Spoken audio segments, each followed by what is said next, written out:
Minimum ஒரு 60 பேருக்கு தினந்தோறும் உணவளிக்கிறார்.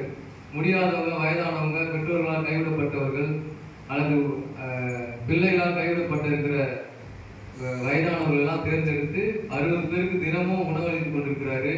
மாத்திரமில்லாமல் நிறைய பள்ளியில் இருக்கிற பசங்க, அப்பா அம்மா இல்லாத பசங்க, அவங்களுக்கு வந்து சீருடை வாங்கி தர்றது, பேக் வாங்கி தர்றது, அது போல நிறைய சொல்லிக்கிட்டே போகலாம்.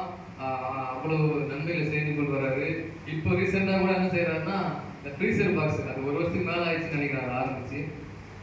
ஃப்ரீசர் பாக்ஸ்ன்னு சொல்லி சேர், ஒரு 10 சேர் ஃப்ரீசர் பாக்ஸ், இப்போ வயதானவங்க இல்லாதவங்கலாம் மறிச்சு போகிறாங்க இல்லையா, அவங்களுக்கெல்லாம் உதவி செய்வதற்காக ஒரு ஃப்ரீசர் பாக்ஸ் இருக்குன்னா மினிமம் 5000 தரணும். அந்த ஒரு உதவி கூட வாங்கி வச்சு அதை வைக்கிறதுக்கு ஊருக்குள்ள வைக்க அனுமதி இல்லாமல் எங்கெங்கேயோ வைத்து கொண்டு அதையும் செஞ்சுட்டு வர்றாரு. நிறைய செய்கிறாரு, நிறைய சொல்லலாம். நீங்கள் அவரை கொடுத்து நிறைய தெரிஞ்சுட்டீங்க ஒரு காலத்தில். இப்போ எதுக்காக வந்திருக்கிறாருன்னா, அவர் வந்து ஒரு சித்த மருத்துவத்தில் என்ன பாத சிகிச்சை மருத்துவம்னு சொல்லி ஒரு மருத்துவம் இருக்குது. இந்த வயதானவங்களாம் நடக்க முடியாமல் நரம்பு சுற்றி இருக்குது, நாள்பட்ட வலியெல்லாம் இருக்கிறவங்களுக்கு ஒரு ஆயில் மசாஜ் மாதிரி ஒன்று அதை வச்சு பண்ணுறாரு. அது இலவசமாக தான் பண்ணுறாரு.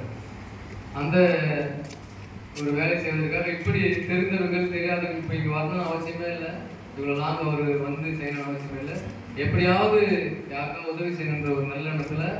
இது ரொம்ப முக்கியமான விஷயம் பார்த்தீங்கன்னா, சபையில் வந்துருக்கிறதுக்காக இவர் கிறிஸ்தவர் அப்படின்னு நினைச்சாருங்க. கிறிஸ்தவர் அல்ல, எல்லாரையும் ஏற்றுக்கொள்ளக்கூடியவர் அவர். நான் சர்ச்சை ஆளுகளுக்கு மட்டும்தான் இந்த உதவி செய்வேன்னு சொல்லியிருந்தா நானே கூப்பிட்டு வந்துருக்க மாட்டேன்.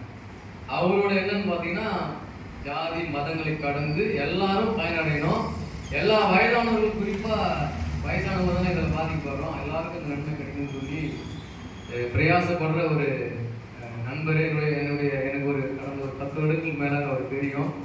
நிறைய முறை அவருக்கு நான் அவர் கூட போய் அவர் செய்கிற உதவிகளில் நானும் பங்கெடுத்துன்னா ஒரு வாலண்டியர்ஸாக சேர்ந்துட்டு செஞ்சுருக்கிறேன் நிறைய வேலைகளை. அதனால அவரை நம்ம மத்தியில் வந்துருக்கு ரொம்ப மகிழ்ச்சி. ஒரு கைத்தட்டு நம்ம எல்லாரும் வரணும்.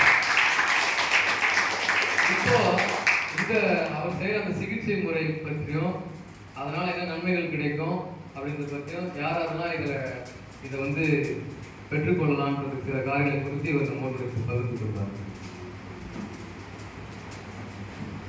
எல்லாருக்கும் இனிய மாலை வணக்கம். என் பேர் சதீஷ். அவர் சொல்லிட்டாரு, நான் ஆண்டாளுக்கு தான். ஆக்சுவலாக பார்த்தீங்கன்னா எனக்கு குமரனுக்கு தான் நன்றி சொல்லணும். எனக்கு நிறைய சர்ச்சுக்கு வந்து கெஸ்ட்டாக வந்து கூப்பிட்டுருக்காங்க. என்னை இந்த சர்ச்சுக்கு வந்து என்னை கூப்பிட்டு போ, நான் அவங்ககிட்ட பேசணும். நான் ஏன்னா குமரன் வந்து எனக்கு நல்லா தெரியும். எதையுமே எதிர்பார்க்காத ஒரு நல்லுள்ளம் படைத்தவர். அதனால தான் கடவுள் வந்து அவருக்கு 2 பெண் குழந்தைகளை கொடுத்துருக்காங்க. எல்லாரும் சொல்லுவாங்க, பொம்பளை குழந்தைங்க பார்த்தாக்கா நகை போடணும், சொத்து சேர்த்து வைக்கணும். நாங்களாம் பாவம் பண்ண நினைக்கிறேன். எனக்கு 2 பையன், எங்கள் அண்ணனுக்கு 2 பையன், எங்கள் தங்கச்சிக்கு 2 பையன். அதனால் 2 பையன் பார்க்கும்போது போய் பார்க்கவே இல்லை. ஏன்னா உங்களுக்கு தெரியும், நம்ம எவ்வளோ சேர்த்து வச்சிருந்தாலும் எவ்வளோ பண்ணாலுமே பசங்க வந்து என்ன பண்ணுவான், வெட்டியான சொல்லுவான், குடிநோன்றதுன்னு சொல்லுவான். ஆனால் பொண்ணுங்க தான் நம்ம இறந்ததுக்கு அப்புறம் தலைமாட்டில் உட்காந்து அப்பான்னு அழும். அந்த பாக்கியம் வந்து எனக்கு இருக்கணும், எனக்கு ஆசை. ஸோ அந்த இது இருக்குல்ல. ஸோ அந்த பொம்பளை குழந்தைங்க இப்போ இருக்கிற எல்லாருமே வந்து காட் பிளஸ்டு தான். ஸோ அந்த பாக்கியம் வந்து ஜீசஸ் வந்து அவர் கொடுத்துருக்காரு. என்னென்ன எனக்கு ஜீசஸ் வந்து ரொம்ப பிடிக்கும். நான் வந்து ஒரு பத்ரகாளி அம்மன் கோவில் வந்து இப்போ வச்சு